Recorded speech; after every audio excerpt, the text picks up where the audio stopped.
What's up, guys? It's the Wisdom of Coaches podcast hosted by the Legacy Track Club. Coach Rabo and Coach Falting here on this lovely Saturday. Coach Falting, how are you doing? I'm living the dream as always. Yeah, cross country season hasn't quite kicked off yet, so your Saturdays aren't fully taken up at the moment. This was my last free Saturday for a long, long time. Till Thanksgiving. Yeah, next weekend, Gabe races his opening race of his sophomore season in college at the Memphis Twilight. So I'll be watching him run at like 11 p.m. next Saturday night in Memphis. And then after that, somebody from Parkway High School is running every weekend until Halloween. And then after that, we switched to a couple of weekday races for regionals and state. So, Well, very good. Yeah, I this is my first Saturday. I wouldn't necessarily say off. I did do my mile a little bit earlier. But my first Saturday that I've had to myself in a long while as well. Uh, Switch gears a little bit today. Typically, our podcast is a little bit more geared towards, I would say, kind of the high school athlete or marathon road running. And today we're going to dive off into the dark underworld of ultra running. For those of you who may not be aware, I finished one of my bucket list races last week, a incredible race, the Leadville Trail 100. So this is one really made popular. If you've ever read Born to Run, it's kind of the central race at the beginning of that book as part of the backstory. And I'd heard about it before that. It's one of the first ultra races I'd heard about whenever I first was introduced to him back in high school. When Runner's World had Dean Karnazes, or however you say his name, on the cover. So I think it was this and Badwater, which I will never do. But nonetheless, Leadville has been on my radar for a long time. And after many years of attempting to get in, finally got to run it and complete it. yeah, I was pretty pumped, to one that you got to you know, get that thing off of your bucket list because I know that was when you first started mentioning it to me. I just thought Leadville was like a nickname for something. I didn't realize it was like an actual like town Yeah. in Colorado, and so and over the years of you talked about so much, it's been kind of exciting to finally get to see you get to that. And then the fact that that is a race that I thought was going to go past my bedtime, but actually ended a little bit past my breakfast time was definitely an interesting thing in the world of long distance running. It was a long distance running and stuff. And Yeah. so, yeah, I am excited. You've been the MC of this podcast for a long time. I've had to sit in the hot seat and be questioned by you a lot. And so I was really pumped today when you're like, hey, man, can you return the favor and stuff? And so I think like the first thing I want to kind of ask you is like, where does the idea for wanting to run a 100-mile race even come from before Yeah. we even talk about the actual race itself? It's a great question, and it's funny all the time because people find out, you want to run 100-mile races or that you have run 100-mile races, and they're just like, that's stupid, that's crazy, any of those. And my answer is always, you're 100% correct. Like, this is not like something that I would ever be like, oh no, like you have to do it. Like it's definitely a certain subset. Like I just said, I remember reading about this in Runner's World back in high school. I can remember the cover. It had Dean Karnazes on it. Said the 300-mile man. He was shirtless, wearing a pair of red running shorts. And unlike most of the people you would see on Runner's World, who were kind of these, very, very, very thin running bodies, he was kind of muscular and stuff. And I remember reading that article, and it was about how he was trying to be like running 300 miles without stopping. And he like ran to the start. It may have been Western States. He ran to the start of a race and then ran 100 miles to the start of a race and then ran a 100-mile race.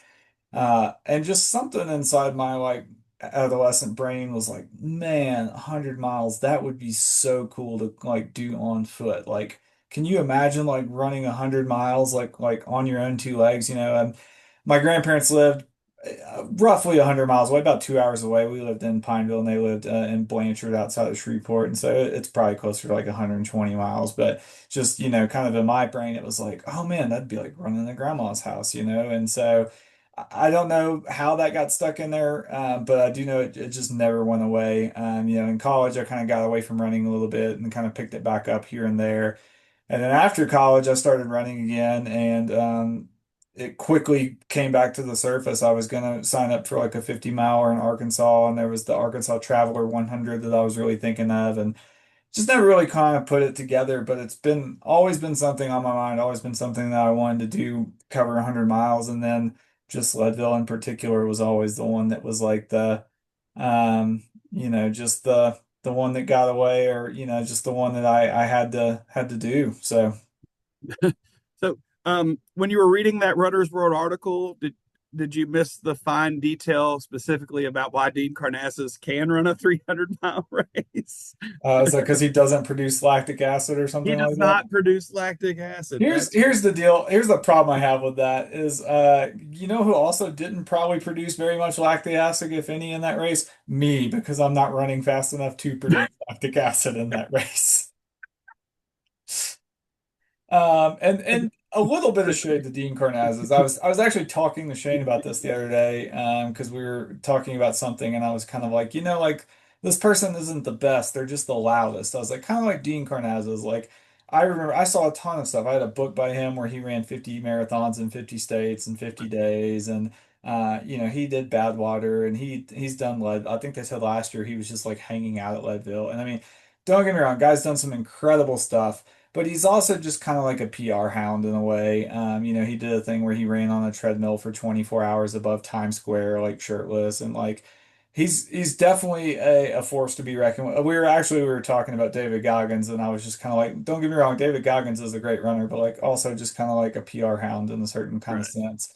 Um, and there's certainly better ultra marathoners who you probably never even, I had never heard of Scott Jurek until I think I read Born to Run. And then I'm like, oh man, like this dude has won, Western States 7 years in a row. And like, I'd barely heard of him, but here's like, Dean Karnazes on the front of Runner's World. So yeah, definitely someone who's done some incredible things, but by far not someone who I would probably put in like the top five of ultra running of all time, if even the top 10 by any means. I do like that. I guess the secret is out there that if you're fit enough to run 100 miles, maybe you're not producing lactic acid at the pace it takes to make sure you finish a 100-mile race. I mean, that's a great point. This and what we're getting into Leadville a little bit, this was a historic year at Leadville, and it was so special to be a part of it. Again, for those who may not know, there's been Leadville 100 has had two of kind of the longest records that have been in running in general. Up until last year, the men's record was held by Matt Carpenter, who is a Colorado Springs local. And I think that was set in early 2000s, maybe. I think it was over a 20-year-old record, and it was 15 hours and I think 40 minutes or something to that effect. And then the women's record was actually set by Ann Trayson in the book Born to Run, which was 1994. So this was a 31-year-old record, and she finished second overall in that race. And so in the men's race last year, David Roche came in and he broke that, and he was essentially like, I'm not as fast of a runner as Matt Carpenter. He was like, but I can fuel better than Matt Carpenter. And then he turned around and did the same thing this year and went another. He broke Matt Carpenter's record last year, ran about 15:30. This year turned around and ran 15:12. And I don't have the calculation of that right off the bat, but I want to say that's something like 9 minute pace for the entirety of For this 100 race. miles through And trail. his second mile was like 5:55, and he was routinely coming through checkpoints and talking to people and just being like, my heart rate's like 130, and he'd be running like 6 minute pace.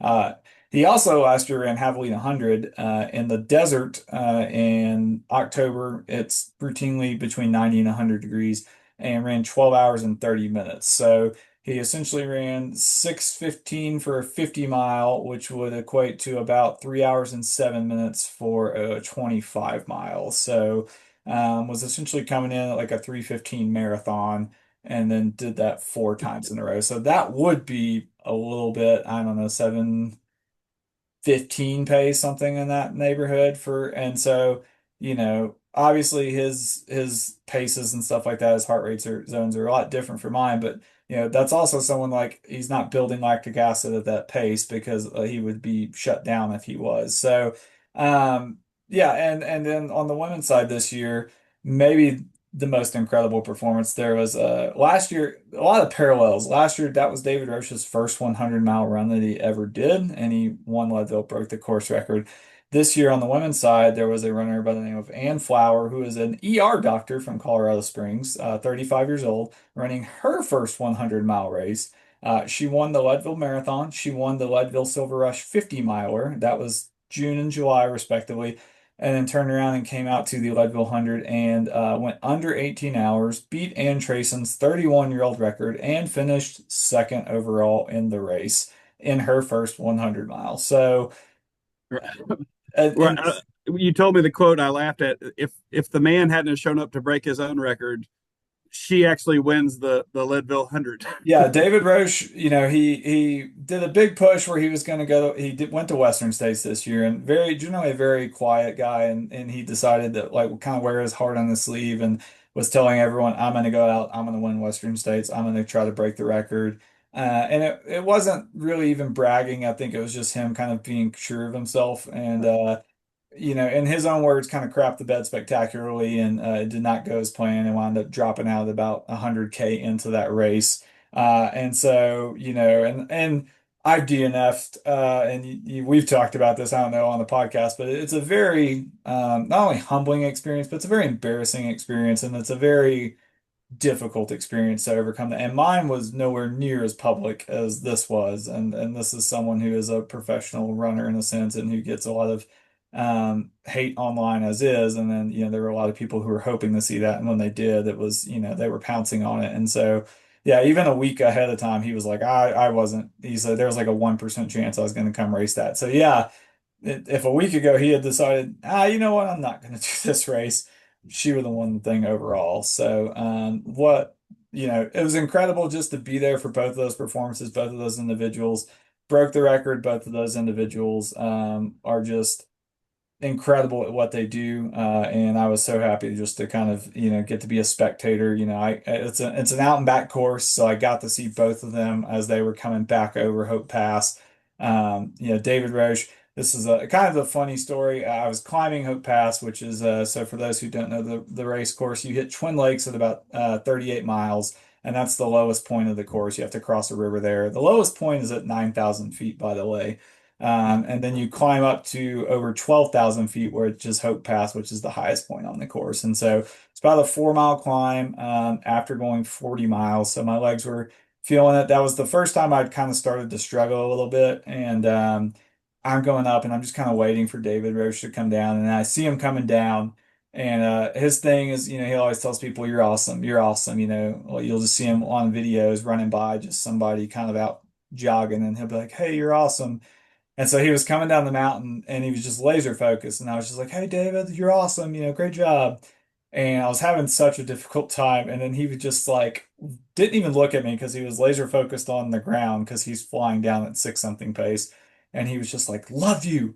Thank you." And like, I started laughing, like, why am I about to cry? Like, I'm like tearing up just like hearing this on the mountain just because I'm in this low point and someone told me they love me. And I like, and they just mean it. Like, and he talked about they had their podcast Tuesday and they talked about that a good bit where he was, just sharing that and saying that to everybody and, really meant it. And so that was a pretty cool moment. And then seeing Ann at the time, there was a couple of guys ahead of her whenever I passed her. She was still coming up Hope Pass and two guys had already come down. So they may have DNF'd. Leadville has typically a high DNF rate, typically over 50%. So they may have DNF'd and or she may have just passed them and was a stronger runner. So Well, let's go back in time a little bit. okay. This is not your first 100-mile race, and, Nope. for the first one, who knows what to expect. But going into this, you had qualified for the Leadville 100. You kind of knew a little bit of a better idea of how to train for a 100-mile race. So when does the training for a 100-mile race start, and what does it look like getting going with that, transitioning from just running every day to, hey, it's time to train for this 100? Yeah, the fun answer is the training for this started on October 1st, 2019 when I started my run streak. And I'll get into that a little bit. But yeah, the real answer is probably March 1st. So we talked about a little bit on this podcast. In February, I ran the Mesa Marathon. So that was kind of my big race at the beginning of the year. I had signed up for that. I found out I would got into Leadville 100 in January, and so I that was on my calendar. I knew that was coming up. But I had Mesa Marathon, and so that was kind of my focal point through February.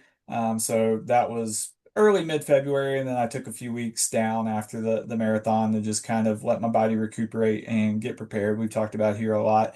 It's important to be ready to start a training block so that you're not like backpedaling and having to take some weeks off. And so that's exactly what I did. So yeah, really it was about a 6 month build. I was going through and pulling some data yesterday to kind of see. So this kind of started in March and went through probably the end of July before I really started kind of tapering down. And so, I pulled this up and was going through, and it was fun to look at the statistics. So this was about a 6 month build, and like you said, I've done these before.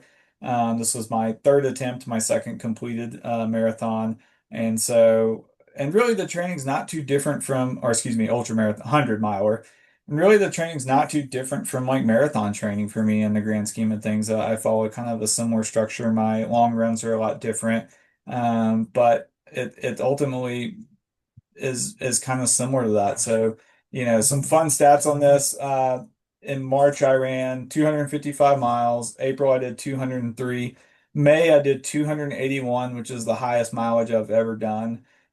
June was 214. July was 209. So that's 1,162 miles in 24 weeks, which really and truly only averages out to be about 48 miles a week, which a lot of people, I'm assuming, probably think like, oh man, you got to do so much more than that, you know? Right. I'm just thinking, the race you just ran in August was half of your monthly mileage for the months building up to Yeah. this race here. Yep. So what's the logic here? I know the answer, but I want to, you know, Yeah. My highest week was 70. I had 10 weeks above 60, so 10 out of 24 were above 60. I had 5 or 6 races total that I did, and so some of those they ranged anywhere from 5K to 50K, and so I had some up and down weeks in there. I had, a couple little injury weeks where things were nagging me a little bit, so I back off and stuff like that. But essentially, I it's funny because I had some friends doing 70, 80, 90, 100 mile weeks, and so in my head I'm like, oh my God, do I need to be doing 80, 90, 100 mile weeks? But I also know that whenever I get 65, 70 mile weeks in, I start really feeling the fatigue. And so for me, I can do 65 mile weeks and just continually put in work. And I've just built this up for so long, and that's the main thing, a lot of the individuals who are doing those higher mileage weeks, they were training for, a 4 to 6 month period specifically for this race and did not have kind of the base that I built up. I'm about to hit 6 years on my run streak at the end of September. So I've been building a base for 5.5 years going into this race. And so that doesn't go away. I have all of those miles in my legs. I have all of that, built in. My legs have been, getting hammered for years and years and years and building up that fatigue resistance, building up those muscles, and just building up the ability to be on them for 10, 15, 20 hours at a time. And so, just doing the 65 mile weeks with a bump up to 70, I was really able to stay healthy, which is the main thing. And that's the biggest thing.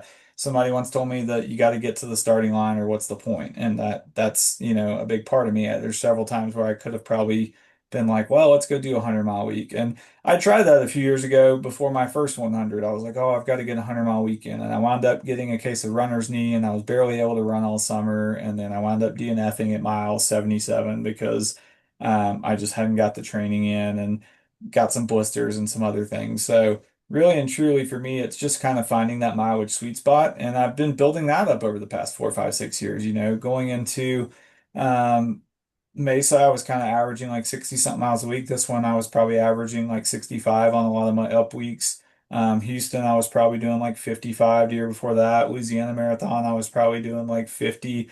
You know, I've got some races coming up this next year that I'll probably try to average about 70 just because I've been able to consistently build this up, and I've done so over years as opposed to trying to do so over like weeks or months. And I think what the listeners need to get out of this, like once you get above, the 10K race and stuff, a lot of these things, marathon and above, you know, I have a saying, it's a lot like, coaching hurdles. Like when we coach hurdles, if a kid can get over the first, 4 or 5 hurdles, they're going to get over all 10. You don't have to set up 10 hurdles and rep that every single day, Yeah, And when I started working with you coaching marathoners, that was kind of my idea. I was like, I don't think marathoners need to run a long run that's equal to the marathon to no, prep for the marathon. If you get really, really fit at running 17, 18, 19 miles, like that last chunk's going to take care of itself, and so, there's no real reason to go out there and try to put 100 miles on your body, but I mean, you're still recovering from this race in a smart way, keeping your streak alive, but not going out there and being like, today I'm going to go get 15 miles. yeah, Um, and so imagine trying to train like that, where you got 100 miles in, and now you've got to run a mile a day for several days. You're not really getting anything positive out of that and right. stuff. So I think people need to understand, like, the race itself, yeah, that is a huge, huge task, but training for that race, if you're smart and consistent and taking care of your body, doesn't have to be as taxing as what that race is going to be to prepare yourself for it. you know Absolutely. And if there's anything I think people can take away, it's funny because there's always doubts. I'm currently training my wife for the Pikes Peak Ascent, which we'll both be doing next month, which is a half marathon up Pikes Peak, gains 7,000 feet of elevation. And she's been killing it in training. But we were actually coming back from the Leadville Marathon, and it was me, her, and my buddy Justin, who's one of my training partners and paced me for the last section of Leadville. And he's completed several 100-mile races. And she was just kind of talking to me and like, well, I think I should be doing this. I think I should be doing this. I don't feel prepared. I don't feel ready. And we were both just laughing, and we were just kind of like, welcome to training. Like right. that's always the case. Like every time I've lined up on the starting line, I'm always like, what if I had done this? Or what if I and there is no difference here, like I said, I had a good friend of mine, Drew, who we both met up 4 or 5 times in Leadville and did long training runs. He was doing 70, 80, 90, 100-mile weeks. And I think he did a 50-mile long training run. And then I had another friend, James, who this was both of their first 100, who did the Silver Rush 50. So he got in a 50-mile run. My longest training run was 30 miles. And, like I said, my highest week was 70, and those were coincided. That 30-mile run was on the 70-mile week. And so it was very easy to look at that and be like, man, should I be doing 50-mile training run? Should I be doing 100-mile weeks? And I could have, but like you said, there's recovery after that as well. So, me stringing together 3 or 4 weeks at 60 to 70 miles is going to have a very high training load and very high training impact. And in some ways can be better than going out and just having like an acute day where I'm doing 50 miles, but I'm like really blowing myself out. And then I'm having to spend the rest of the week just kind of regaining that. So I think a lot of people assume that if you're going to do a 100-miler, you need to be doing 100-mile weeks. You need to be doing 50-mile training runs. And if your body can do it, I'm not saying there's anything wrong with it, but I was doing I was averaging 50 miles a week essentially for 6 months. A lot of weeks, kind of in the 60 to 70 range. A lot of runs, 24, 25, 30 miles. I had 10 4-hour days, and mileage isn't necessarily the greatest way to look at it a lot of times in ultras, just because if I go do a mountainous run, I might only cover 20 miles in 4 hours because it's a lot of vert and stuff like that. So I had 10 4-hour days, like 4 hour plus, and I had two 7+ hour days. And really and truly, once you start getting in that 8 hour plus range, injury risk starts really shooting up just because you get fatigued, you're more wear and tear on your legs and things like that. And so that's something to keep in mind too, is where's that like where's that sweet spot where I can get really good training in and be in good shape, and also not worry about injuring myself. And I think I did a pretty good job of walking that. Surely I could have upped that a little bit. I'd planned to be on the bike and stuff a little bit more, and was hit or miss. I would have liked to have gotten a little bit more cycling and stuff in, and that's something I plan to kind of utilize a little bit more moving forward to kind of help get a little bit just extra in. But uphill treadmill hiking and things like that were stuff that I was utilizing to kind of get some extra time on my feet, but not really beating my body down. So, and I get judged for this a lot in rooms full of distance coaches, but when I first started coaching, the person I'd inherited the room from called our hard days speed work, even though we're rarely ever doing actual like speed work at our speed work practices. Like I guess speed work's supposed to be, all out max velocity or something. And we call our mile repeat speed work. We call our tempo run speed work. So what does, quote unquote speed work look like? What do your hard days look like training for this? Yeah, I do quote unquote speed work. Like I said, it's kind of funny. People always assume like this looks very different from, you know, um, marathon training, but really and truly they're not too different. With both of these, kind of my weekly schedule was, Monday I was actually typically doing a kind of a speed work day, or I was doing like a double threshold or something like that. And so that was something that a lot of people were like, well, why are you doing that? You don't, you're not gonna run that fast during the ultra marathon. And they're 100% correct. But at the same time, you know, building fitness improves your paces at every range. So if I can go out and run more efficiently at 7 minute pace, at 6 minute pace, or whatever the case is, I'm going to run more efficiently at 9 minute pace, at 10 minute pace as well. And so I like going out and I like doing that. Typically my Mondays were probably like 14 miles double threshold, so 6 and 8 or 7 and 7. So going out and doing a 4 mile tempo in the morning, generally around that like 7 minute pace range, and then coming back in the evening and doing some quarters on the track or something like that, maybe around 130, 140, something like that. And then, there were days where I did mile repeats. So I just pulled up, I'm looking here in May on a Wednesday, 3/8 double, so 3 easy in the morning, with 1 mile at 15% grade. So it must be on the treadmill. And then the PM, I did 5 by mile, 6:54, 6:51, 6:40, 6:48, 6:02. So Ooh, feeling yeah, froggy at the end of it. yeah, yeah.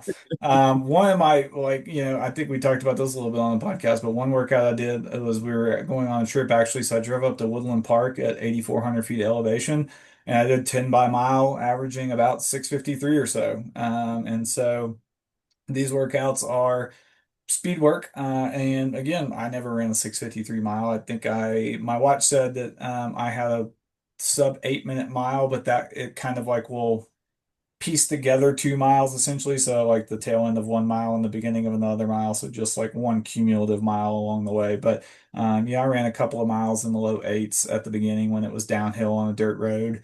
But it's just going out and getting some, some fitness in. And so my workouts, a lot of them were things like that, treadmill, uphill stuff.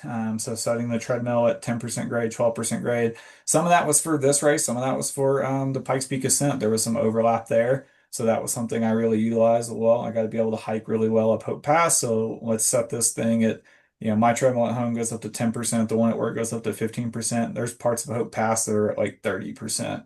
But if I'm able to move more efficiently at a 10% grade, at a 15% grade, then I'm going to move more efficiently at a 20% grade or a 30% grade. And then, the workouts, my long runs on the weekend, they don't look like a marathon workout. Marathon, it's one of the things I always tell people. I love bouncing back and forth because about the time I get tired of ultra stuff, I get to go to marathon training. And instead of spending 5 or 6 hours on a long run, I'm done in like 2 hours, maybe 3 hours. And that's great. And then about the time I get tired of having to run 7 minute pace for 15, 16 miles, I turn around and I go, jog through the woods and eat a bunch of snacks, and just kind of spend my day, you know, traipsing through the mountainside. So, workouts here were typically Saturday, meet up with some buddies and go out and do anywhere from, 20 to 30 miles. Some of it running, some of it hiking, practicing fueling. That's a big thing with ultras. So, making sure I'm taking a gel every hour, drinking my my fluids and stuff like that. And so those were kind of the main workouts. We're getting some type of speed component in, generally in the middle of the week, and then weekends going out, a lot longer days, a lot slower days. But trying to get some vert in, especially for something like Leadville, because I knew that I'm gonna have to be ready to deal with the vert. We did about 15,000 feet of climbing and descending over the course of the 100 miles. So Okay, so 10K is my limit. I sign up for a 10K. Morning of a 10K, I do this every. I grab a little drawstring bag. I throw a liter bottle of water in there. Put some shorts on, tie some shoes on my feet, I roll out and get going. What is the actual planning for the? I don't imagine you just show up for the 100 miler at the line or like, all right, let's get. I'm fit. I'm ready. Let's get it to it, yeah. man. Like so, what all goes into like race prep besides the training? What factors are we looking at here for this? You don't have spreadsheets for your 10K? I don't have a sheet for my Yeah, 10K. yeah. A lot goes into it. So that's, spreadsheets I would say are probably pretty common. I even had a PowerPoint. Part of the PowerPoint was for those who aren't aware, me and a buddy did shoot hours and hours of footage over the past 6 months. So we're going to have probably a feature length, hour and a half long documentary leading up and of the race. So a good buddy of mine, Travis Musselwhite, he was out there filming. He was up just as long as I was pretty much. And we've been doing this. He's come to other races. And so um, that should be probably 6 months to a year. We got to edit and do a lot of stuff on that, but we'll get to see some stuff. But for that, I created a PowerPoint, and when I did it, I had a crew meeting, and so this one was a lot different. The first 100 I tried to do, the one in Kansas, was a 50-mile out and back, and it was just it was flat. It was along a road. I was on like a cycling path, and Shane was just driving out and meeting me, and then she'd like drive back to the hotel and then drive back out, and so. Even that one, we had stuff planned, we had stuff sitting in the truck, but that one was pretty simple in the grand scheme of things. Run Rabbit Run, the one I did last year, was a lot different. It was a mountain one, and so I didn't get to see Shane until mile 50. And then it was essentially just her as my crew.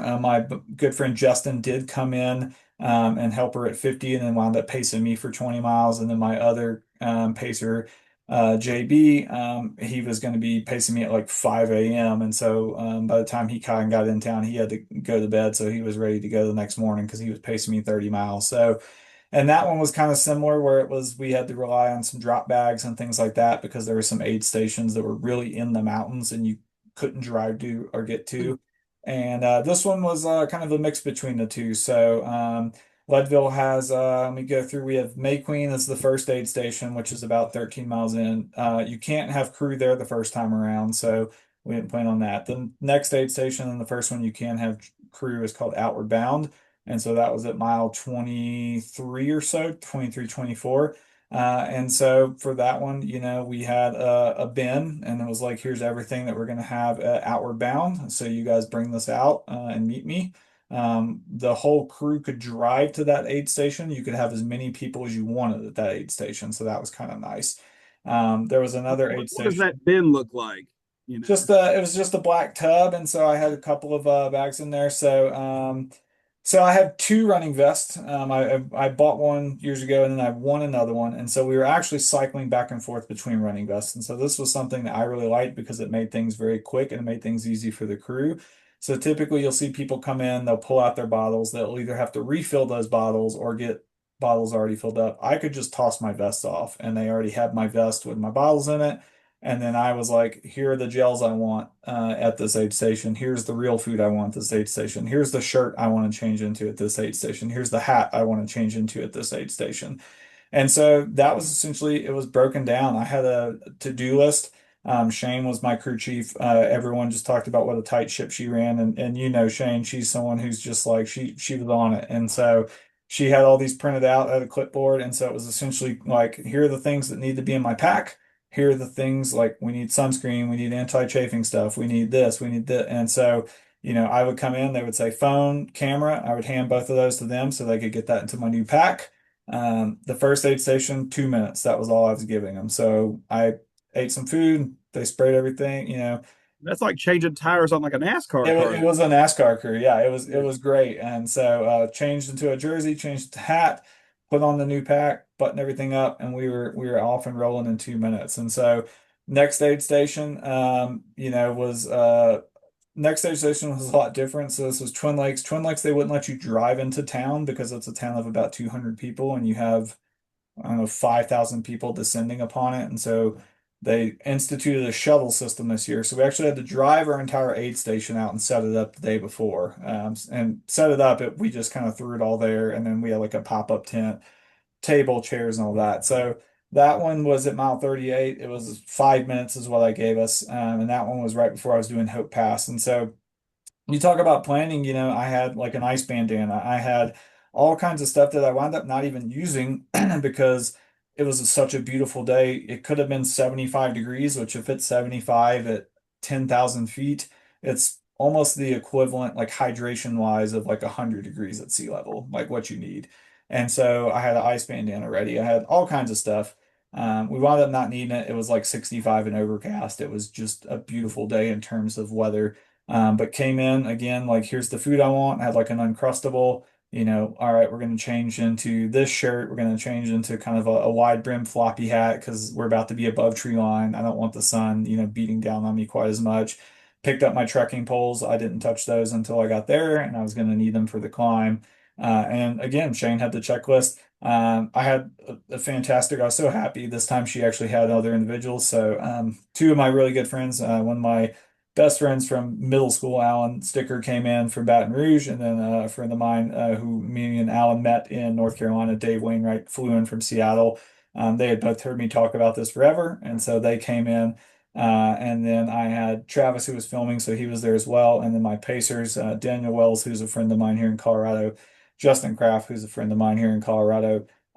They were there helping out as well. And then we actually were sharing our tent with some other teams. So my buddy James, his crew was working out of there, and then Justin had a friend who needed a tent, so we were sharing that with them as well. So a lot of people to help out. Like I said, I would come in, just toss stuff down. Hey, here's a chair. I would sit down. You know, they're drying me off. They're putting sunscreen on me. They're spraying me with sunscreen. We're putting anti-chafing cream all over the place. Where, you know, somebody's shoving food in my mouth. Somebody's handing me, you know, something to drink, and then you know, someone's yelling out, "You got a minute left," and then we're throwing the new pack on, and we're out again. And so a lot of planning, you know, essentially going through and like changing shirts almost every time. It's just nice to put a clean, dry shirt on.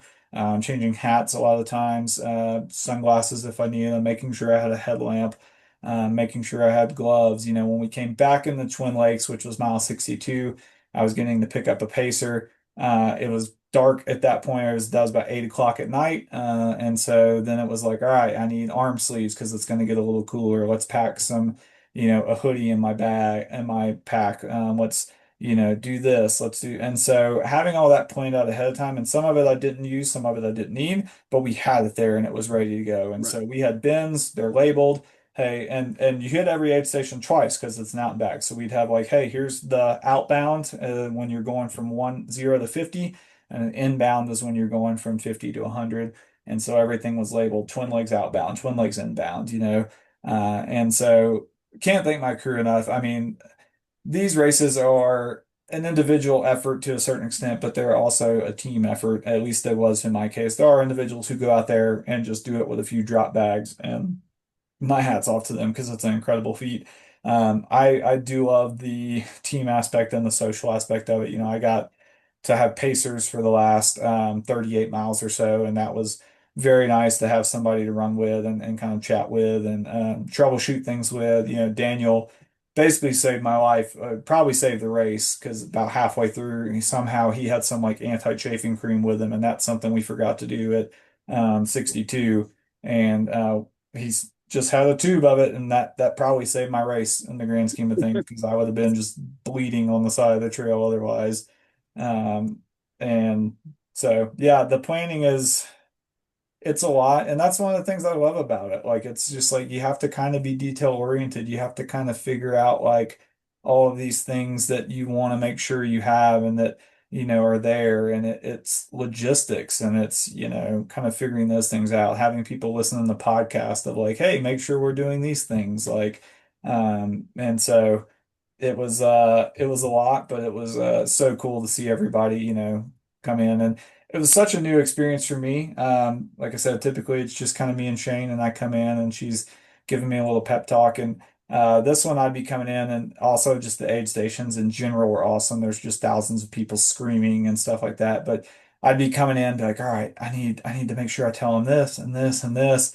And then I'd like round the corner and like Daniel's just shoving a GoPro in my face and running next to me and just screaming. And then like, everyone's grabbing me and you're like, oh my God, you're doing so great. And then like I'm just hyped up. And then, I leave the aid station and 5 minutes later, I'm like, ah, crap, I forgot to tell them I needed like this or this or this, because I was just, but it was great. It was, that was one of the things you just knew like get to the next aid station and these guys are going to get me hyped up and ready to go, and then I'm back out on the course and going again. So So a couple of equipment questions, and then I want to get to the actual race itself here. yeah, Um, does one change their shoes during a 100-mile race? Like, is that something to consider in this, or yes, like? great question. So I did change my shoes. I changed my shoes last year as well. So this race, last year when I did Run Rabbit Run, there was one water crossing at about 99.9 miles, or in my case, 103.8 miles or whatever it wound up being. So that one you didn't have to cross water. Leadville, you cross a little river at miles like 40 and then mile like, I don't know, 61 or something like that. And so your feet do get wet, your socks get wet. Typically in 100, I'd change my shoes and socks anyways at a certain point, just because your socks start getting dirty, they start getting stuff in them, and that's like a great opportunity to get blisters. Some people will change their shoes more often, but I swapped mine at 63. So I wore one pair of shoes all the way, well, 62, until I got back to Twin Lakes, and then we changed shoes and we changed socks, and went that way. I also wear ankle gaiters to kind of keep debris out of my shoes for the first part. And then the second part, I generally don't bother with them just because, the shoes I wore at the beginning were Ultras. They're Ultra ankle gaiters. The Ultra shoes have like a built-in system that fits them with like Velcro in the back and like a hook. Hmm, I changed into Hoka's, which doesn't have that. I could put Velcro strips and stuff on, but at that point, it's kind of like, if I start getting some debris in my shoes, I have not enough time left for it to really matter in the grand scheme of right. things. So, yeah, I think changing shoes and socks. Some people don't. A lot of the leaders probably aren't changing their shoes or their socks, but they're also moving a lot quicker than I am. I've seen videos of people who like take their shoes off and put like water shoes on and walk across the water and then put them back on so they don't get their shoes wet. I wasn't going to take the time to do that. But yeah, All right, and then I've run with you before at a race, and when I ran with you, you pulled out what had to be the most aftermarket iPod Nano I've ever seen, and some old school wired headphones, to get after it with. I already mentioned, like you mentioned, I heard you say like that they were swapping your phone into bags and stuff.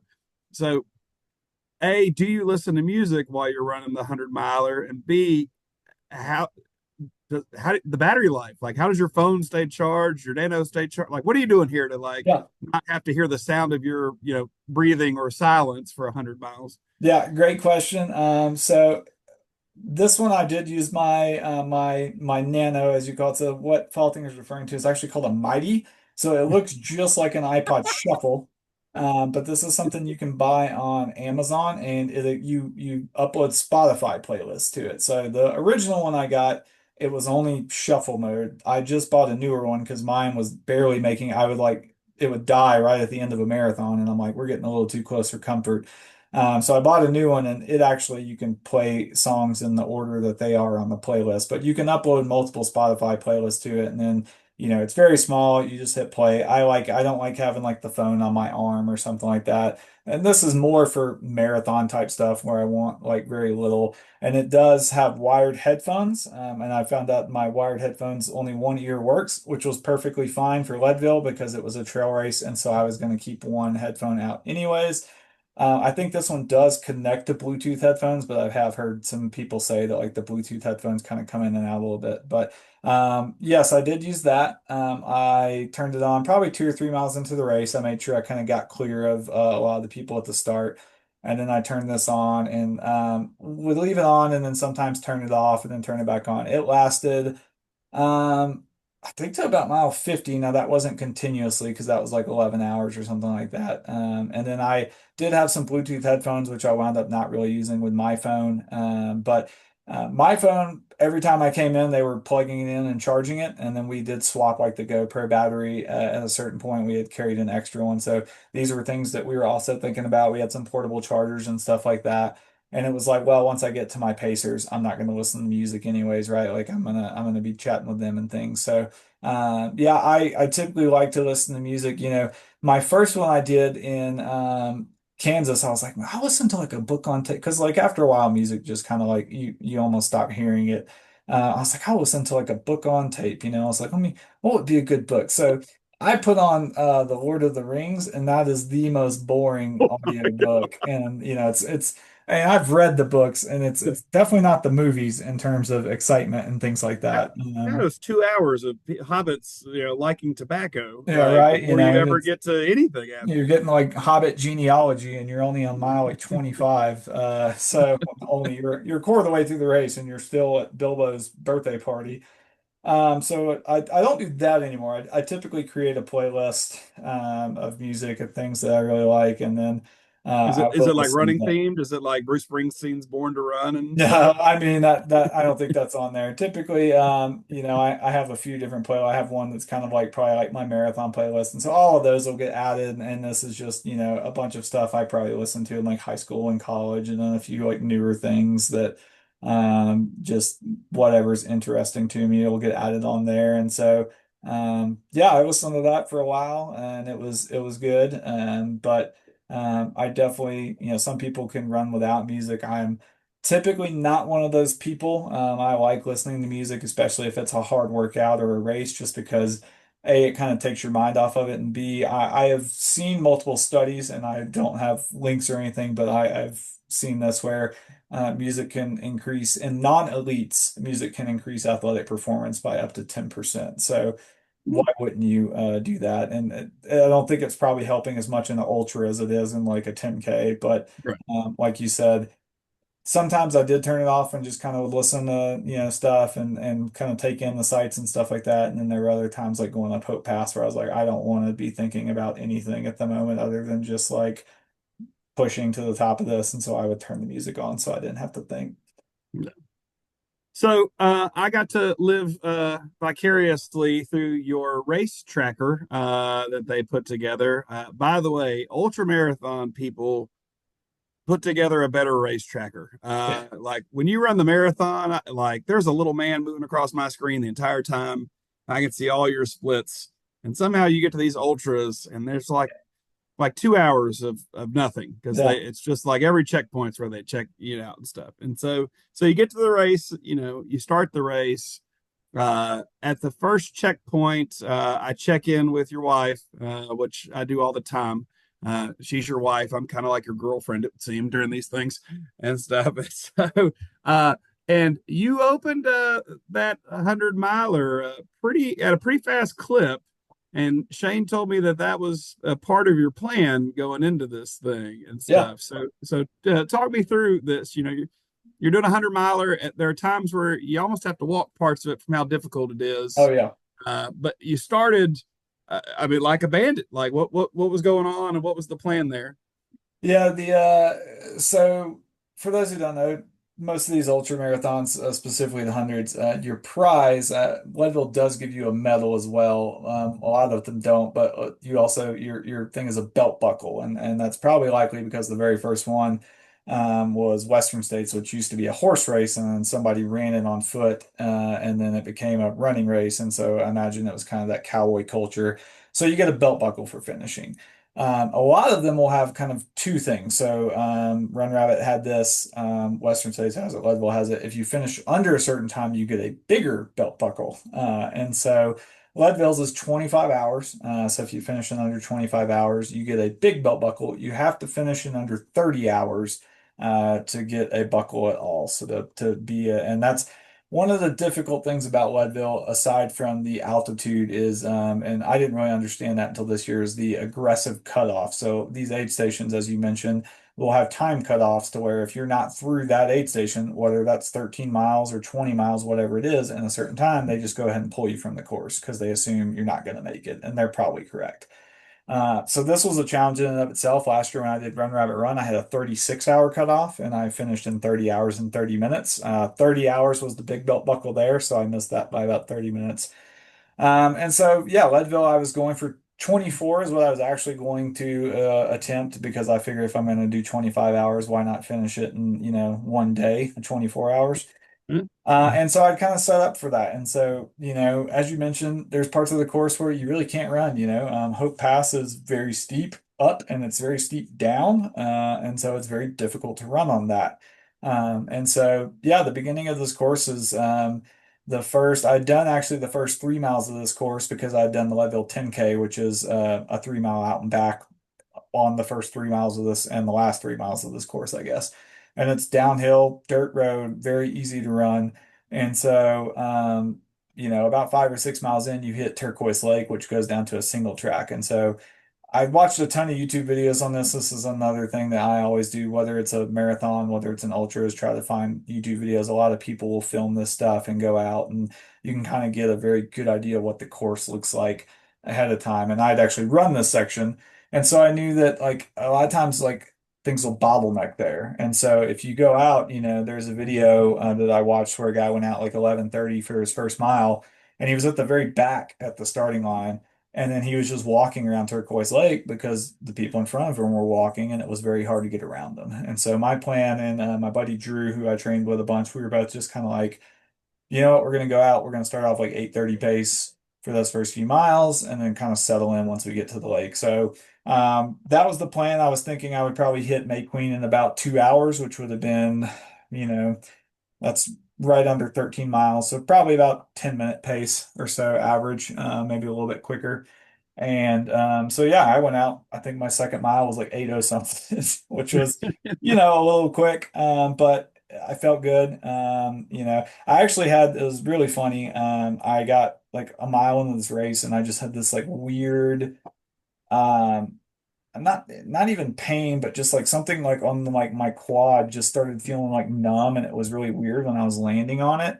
And I was just like, oh my God, I've never experienced this before in my life. What is going on? And you know, talking about experience coming in, I was just like, don't panic. You're just feeling weird. Like you just started this race. You started a 100-mile race. Your nerves are rattled, like just calm down, this will go away. And it did go away. So that was something that like I think a lot of people might have panicked, and it was just kind of like, it's fine, you're fine, you've never dealt with this before, it's not going to just crop up on race day when you're just experiencing jitters. So yeah, I got it pulled up here. It looks like I went 9:40 pace to May Queen, 2 hours and 4 minutes and 40 seconds. So I was in 109th place out of 712 runners overall. So 712 runners started this race. I was We'll about to get say, as you went through the thing, I'm not sure I ever saw that number again. Yeah. No, it steadily goes down as we go. And so, yeah, started out pretty quick, and that was the plan. I figured about 2 hours there, and I figured about 4 hours to outward bound. May Queen's pretty flat. There's one kind of tiny hill that you have to hike up, and I did hike up it. And then, yeah, I was just jogging around the lake. I kind of settled in. I talked to a friend a few days before, Dan Crespo, who he's run it the past 2 years. He's finished under 24 hours both years, and he was like, if you get behind people, just settle in. He's like, people will burn up all kinds of nervous energy passing people around the lake. He's like, just settle in. If you lose a minute or two, it's not the end of the world. Like, it'll probably be better off later on in the race.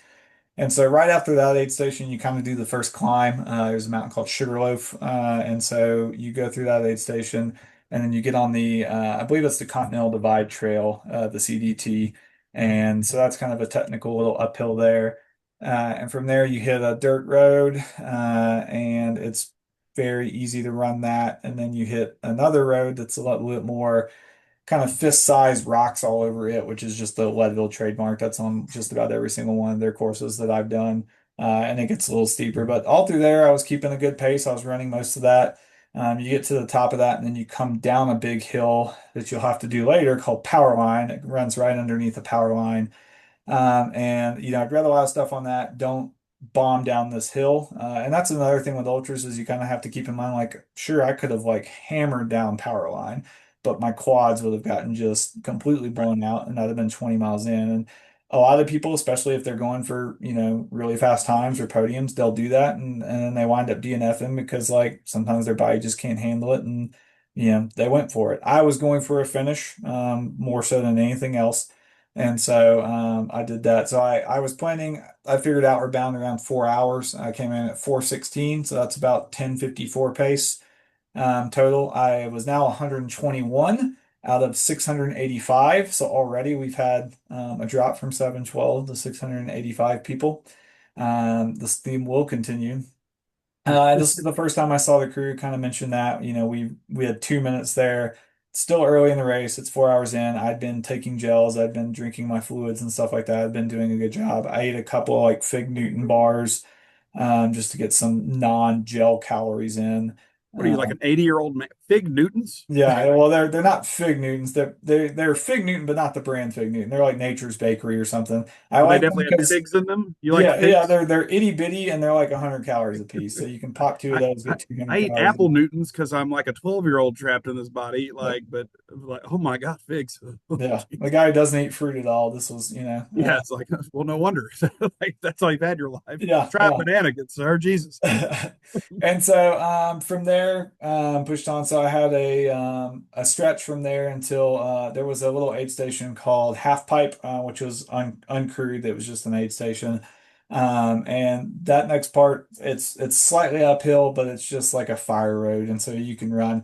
And so there, I actually kind of switched gears a little bit. I would run for about 8 minutes, and then I would just fast hike for two. And I was doing like 10, 30 miles doing it, and I was like, this is good. It's saving my legs a little bit. And it kind of gave me something where I'm like paying attention to my watch, and I'm just focused on 8 minutes at a time and then 2 minutes at a time. And next thing you know, you look up and you've covered 8 or 10 miles, and you're just like, wow, like that went by really quick actually, because like I was just focusing on my watch more than anything else. And so that was very helpful. But hit half pipe in 5 hours and 19 minutes. I actually moved up to 101st out of 451, which I think was the best did all day. Yep. 101st was the best place I was in. So Yep. So 10:53 pace. So I actually picked it up a little bit. It was 10:54 earlier. And so that was 5 hours and about 20 minutes. And so from there, it was in the Twin Lakes. So after that, you have a short little climb up what they call Mini Mount Elbert. Right next to us is the Mount Elbert, which is the highest point in Colorado, I think 14,400 feet. And the second highest point in the lower 48 behind Mount McKinley, not Mount McKinley, Mount Whitney, excuse me, in California. So don't have to go up that luckily, but this one was called Mini Mount Elbert because it's at the base of it. You hit that and you got like a 4 mile downhill in the Twin Lakes. So I was cruising that. Was hoping to be in Twin Lakes around 7 hours. Came in at 7 hours and 12 minutes. Was feeling great. Was feeling right on pace. I was like 25 hours. We got this. Like no problem whatsoever. And so 5 minutes, we were in and out of that aid station. Twin Lakes, I was 121 out of 637. So 637 people still in the race at that point. And then left there. And so then the toughest part of the race hit. So that's Hope Pass. So there was an aid station pretty much at the top of Hope Pass. It was a Hope Pass aid station. So I was going up there. That one was feeling rough going into. I didn't plan to start taking caffeine until mile 50. And in fact, typically before races, I do a thing where I like really cut down on the amount of caffeine I do. Instead of drinking coffee, I'll drink like tea in the mornings, like green tea and stuff. So it's limiting my caffeine so that the goal is when I do finally take caffeine, it courses through my veins and makes me feel like invincible. And I had a friend who was like, "Hey, if you're feeling rough a little early, take caffeine. Start early." And so I wound up taking some at Hope Pass. They had donkeys up there. That's how they haul all the stuff up. Before this, they used to have alpacas that did it. And this year they're like, we're getting rid of them. We're going back to the mining routes because Leadville is a big mining town. We're doing the donkeys.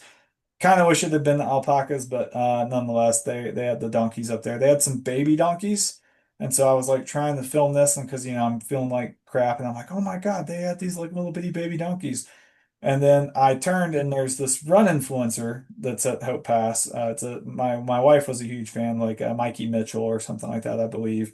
And the guy will just like wear hot pink like running shorts and run to the top of 14ers and like shotgun a beer and then come flying back down. And covers himself in glitter. Real fun guy. And I was just like, oh my God. And he's just up there dancing and like, having a blast. And so that was kind of fun. Got a picture with him, shot it to Shane. I think the race had hired him actually to do like social media the day of, and he's running to all of these things to do his social media posts Like for the race. they do like baby goat yoga. You could have maybe stopped there and done like baby donkey yoga for a few minutes and Yeah, stretched back people out a were little like bit. taking selfies with him and stuff, and I was just like, I've got to, trying to stay a little focused. So, it looks like it hit Hope Pass about 2.5 hours. So that means it took me about an hour 45 to go to Hope Pass. I only lost one spot. It was 122nd, and then my pace slowed to 13 hours and 6 minute or 13-minute miles at that point. And so. Uh, that's the part where, the walking really hits. I knew I was going to be hiking up that. In some of my training, I had been averaging like 20, 21-minute miles up Hope Pass, which is pretty good because it's a significant climb. Obviously, in most of my training runs, I hadn't done 40 miles right before I started going up Hope Right. Pass. And so I did do, I think, one or two of those miles in the low 20s, and I think a couple were closer to 25, which still was okay. Hit the top of Hope, and then you start going down. That's at about 44 miles. So you got 6 miles. It's 2.5 down, and then you catch a side trail that takes you to Winfield, which is the halfway point of the race. And those 2.5 miles down are so steep. A lot of that's like almost 30%. There's not a whole lot of switchbacks. And so I was trying to run, but it's tough to run when it's that steep. You can't really get going fast enough. So a lot of those miles, I was hoping I could be doing 10 or 12-minute miles, and I was doing closer to 15-minute miles, which is how steep it was. Right. And Um, I think people this, need to understand too, like think about driving your car down, something steep and trying to maintain the speed limit. You're riding the brake the whole yeah, time. You don't feel it in the car as much, but the axles and the tires and stuff feel like, running down a steep hill for a runner, I mean, it's exhausting. You're yeah, you're riding your own brake the whole time, which is your shins, your quads, your calf muscles, and so letting gravity do the work is a bad idea, because you don't want to roll down the hill. right. But in the process of not letting that, yeah, you're getting a lot of wear and tear, maybe more than what the uphill was on that. 100%. And there are several things. You mentioned the quads was another thing. Hey, gotta save these because I still have to come back down the other side of Hope Pass. My feet, so like the top of my ankles where it's kind of catching my shoe. Because you're doing this 100 miles, so like and I put anti-chafing stuff there at the beginning, but we're 9 hours in at this point. So my toes hitting the front of my shoe, so I currently have a few toenails that are turning black are probably going to wind up falling off. So all of these things, yeah, 100%. And so got down off of that part. And then at this point, a lot of people are coming up the trail, passing all the people who are ahead of me. So I'm stepping off the trail, letting them come by, which is what you're supposed to do. They are leading in the race. You move out of the way, let them come by. If you have enough room to pass, you pass. But a lot of that was have to step aside, let them come up, and then continue on. And should have done that anyways. They're coming uphill runners are in a race, the person in the lead has the right of way, but if you're hiking, the uphill person has the right of way because if you're going downhill, it's easier to continue your momentum if you stop as opposed to someone coming uphill. So Right. just a little fun fact for those. But yeah, I turned onto the side trail. This side trail is kind of like a slight uphill, some little technical sections, but I really wanted to run this. And so I was trying to run it and passed a few people. I passed our good buddy. I don't know if you remember from the Austin Marathon, a runner who was slightly ahead of Allison, who ran the entire thing wearing jeans. Jeans. He also did the Leadville Marathon or the Leadville 100, and jeans. He also finished, I think, in like 22 hours. So hats He got off. a buckle for those jeans. Yeah, absolutely. Hats off. Very impressed. I also would just kind of like to see how fast he could run in some shorts, but whatever. Um, so yeah, was coming in the Winfield. I'd done this section before, kind of knew what was happening. Last mile was kind of on the road, and I hit that road and I was trying to run, and my legs just like weren't working. And so this was probably the point where I got really, really frustrated. And I think this is where experience comes in. I started getting really hard on myself and was just kind of like, man, like I was hoping to be at Winfield sometime around 10 and a half hours, 11 hours at the most, and I was already over 11 hours. And so I was just kind of like, there's no way I'm going to be able to, finish in 25 hours, like, and kind of started feeling like a little bit of a failure, and it's very easy in these races to get in these mindsets. You're out there at this point. I've been running for 11 hours. And so your emotions, it's a roller coaster. You have some highs, you have some lows, and it's really about mitigating those. And so, I'm speed hiking into this aid station, feeling sorry for myself, mad because I'm not gonna finish this race in 25 hours. And I kind of just stopped myself and I was like, you're about to do 50 miles in under 11 and a half hours. The first time you did 50 miles, period, it took you almost 13, and then you were just washed. I was like, and you're about to turn around and you're going to go back and you're going to finish this race. You're going to PR because the previous time you did 100 miles, you did 30 hours and 30 minutes, and you're going to do better than that because you're going to finish. So, like, get over it. Quit having a pity party. It's going to take you a couple more hours than you thought, but like you're still doing incredible. And told myself that and was like, okay. And so came in 11 hours and 22 minutes for 50 miles. Sat down for a second, got some Coke, poured some water on my head. They had some kind of like muscle balm that I was like rubbing on my quads. That's another thing we use at most aid stations. We have some like icy hot spray kind of stuff to kind of deaden the legs a little bit. And we found that helped. Lost a good bit of spots. Like I said, I was 122 at Hope Pass. I was 141 by the time I hit Winfield. And so, but was still moving at about 13 and a half minute miles So average for the whole time. I've watched a lot of ultra documentaries, and they're doing a lot of different stuff in here in these ultras I watch. Um, you never take a nap during this at all. There's not like a 15 minutes like off my feet, like like I think people are thinking because it's an overnight race that like there's some rest time in there, but like that doesn't take place at all in this, huh? There are some people who probably do, and depends on the race. This one, no. I did consider like, hey, maybe I could come into the aid station and like lay down, put my feet in a chair, and take like a 10-minute nap, which I probably could have, because I was definitely at a couple aid stations for 10 to 15 minutes in the latter half of the race. But um, I wound up being awake. We were up at 2 o'clock. The race started at 4. I think I finally laid down at like 11 a.m. the next day or something like that. Run Rabbit was even longer. I think I was awake for about 36 hours. I found that, and I don't do that in training. Some people will do night runs in training and keep themselves awake and practice that. I don't. And I'm not someone who enjoys staying awake for long periods of time. If you ask my wife, half the time I'm trying to go to bed at like 8 p.m. every night. I've driven home with you from indoor meets where Oh yeah. we're both a little chippy That's about it. midnight. Yeah. There are some of these races that have 40-hour cutoffs and stuff like that. And some of those people will take 15, 30-minute naps. But no, no naps for me.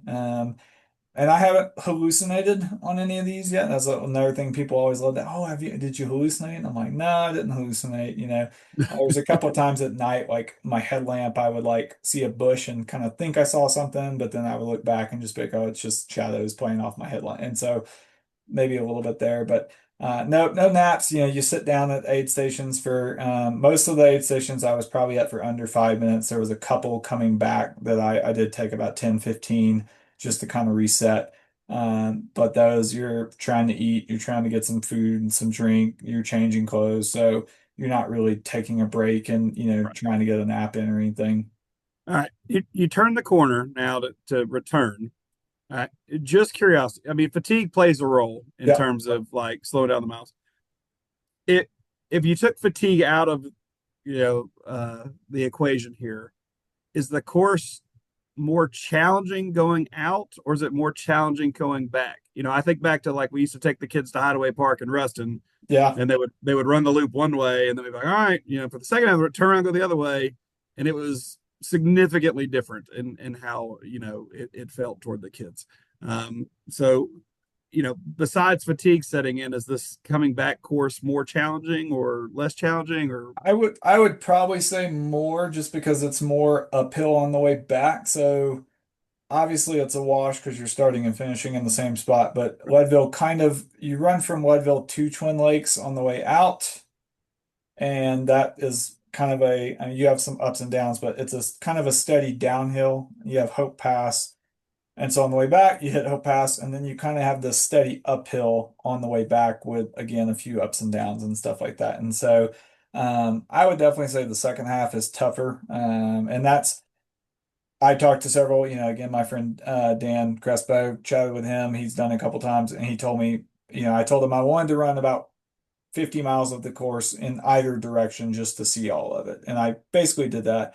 And he told me, hey, focus on inbound because it's uphill slightly. And a lot of people don't realize that and it catches them off guard a little bit. And so that was something that I focused. A lot of the runs I did were actually going inbound so that I was getting to experience that slide uphill as well as the uphills along the way. So yeah, fatigue. And then, this one, and even downhill courses though, by that point, like you mentioned, like your legs are starting to get blown. Like Western States is essentially a long downhill course with a bunch of uphills in it. But like after you get 70, 80 miles in and you've been running majority downhill the whole time, legs are feeling rough. right? So yeah, I would definitely say this one, the last 50 miles is going to be a little bit tougher than the first 50. Probably not much more. And in some ways, I kind of enjoyed it. Like a slight uphill, you're using a little bit different muscles. So like now I'm a little bit more glute hamstring and my quads get a little bit of a break, and so I think that was kind of helped out. We'll get to it. The last few miles of this race are a steady uphill, and I absolutely crushed it. But I think it was because my quads were pretty blown.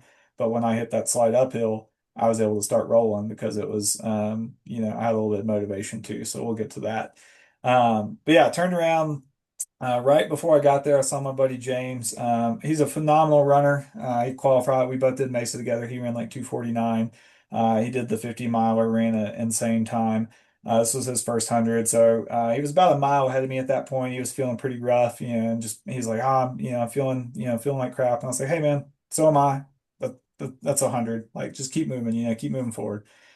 And so I turned around, and about the time I got back on the trail, my other training partner, Drew, was passing me, and this was his first 100. And so, I was like, hey, man, keep it up, look great, And then he was like, how are you? And I was like, I feel like crap, but it's just how it is. So was just kind of a death march back up Hope Pass. Like I said, it's about a 2.5 mile climb, but it is steep. And it was, just poles and just like digging in. I took my hat off and was like dipping it in a creek at one point, trying to get a little cool down a little. And like I said, it wasn't super hot, but just trying to get something on there. And so yeah, the whole time I was kind of pulling out this GoPro and filming a little bit because we had to get some, footage of this first part. And so I just remember like getting near the top and was just like, oh, I'm almost done with this godforsaken climb, and the past 3 or 4 that I'd been on there was just me complaining. And so I come over and I'm starting to go down. And I can see the aid station. I just look up and I'm like, my God, like this is so beautiful. Like this, just these mountains, and you can see these lakes, and I can see all the way in the Leadville and this valley. And so I like pulled the camera back up and was just kind of like, me again. I bet you're wondering if I'm about to complain. And I was like, I just realized like I also need to take a minute and just kind of like appreciate the beauty. Like my legs brought me up here, and I'm getting to see things that a lot of people don't get to see. And so like yeah, like I need to just take a minute. And that's a theme. Last year I was running through these like golden aspens in Steamboat, and Shane was like, "Was the course beautiful?" And I was like, "I don't know. I was just like not in too much pain to care."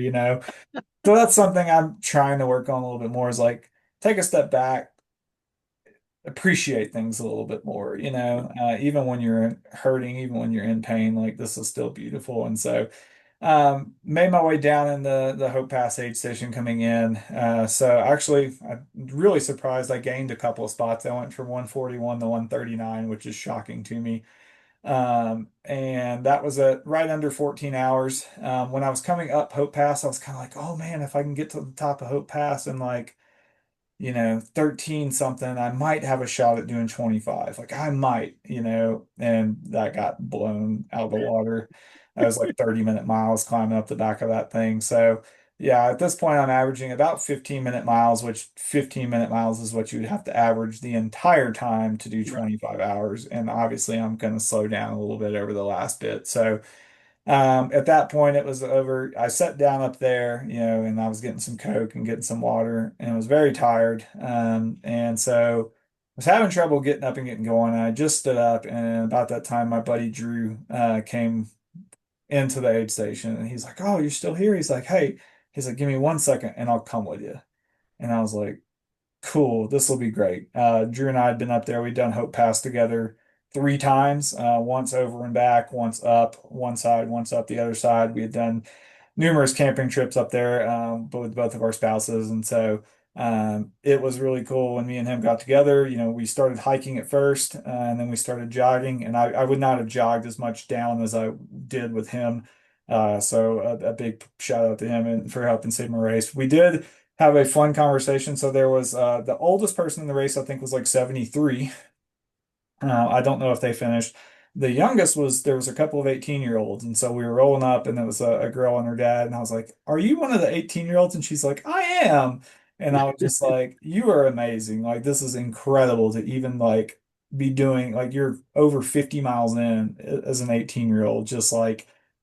You haven't had the time to build your body into that, but she's out there just absolutely crushing it. And so we chatted with her and her dad for a few seconds, and that was really neat and continued on. And so made our way down. He was messaging his wife, and I was like, "Hey, can you like have Lauren shoot Shane a message and tell her, we're like a mile out so they can get ready for me." And so they did. And so we were both coming in. I think I'm seeing here, we got into Twin Lakes well, we left Twin Lakes at 8. So we were getting in about 7:40. And so we were like, hey, let's go out together. Let's keep this rolling. And so we're like, we'll meet at like the schoolhouse at the edge of town, at 8. And so I'd originally planned only like a 10-minute stop there, and that gave us about 15, I think, is what we wound up with. And so came back in, and even then, everyone's like, man, you still look great. A lot of people are coming in here, they look terrible, and they're laying down and having a tough time. And we came in, changed shoes, changed socks, got some food in me. I stopped eating very good going up Hope. It was just very hard to eat a lot when you're pushing that hard on a mountain. Altitude plays a factor. Last year, I really did not eat nearly enough. And this year I was trying to do better. And so I told, they had some mashed potatoes for me. And so I was eating mashed potatoes to try to get something in, drank a bunch of Gatorade, had a few other things. And so at this point, I get to pick up a pacer. And so my good buddy Daniel was pacing me for about 15 miles the first leg. And so Daniel and I walk out, and Drew and his pacer come up. And so you immediately start this climb. So we immediately get passed by the Dream Chaser. So I'm not sure if you know who this is. So they have the Dream Chaser next year is going to be the high school coach, which I believe you were in a coaching clinic with him, a virtual one, the Lake County.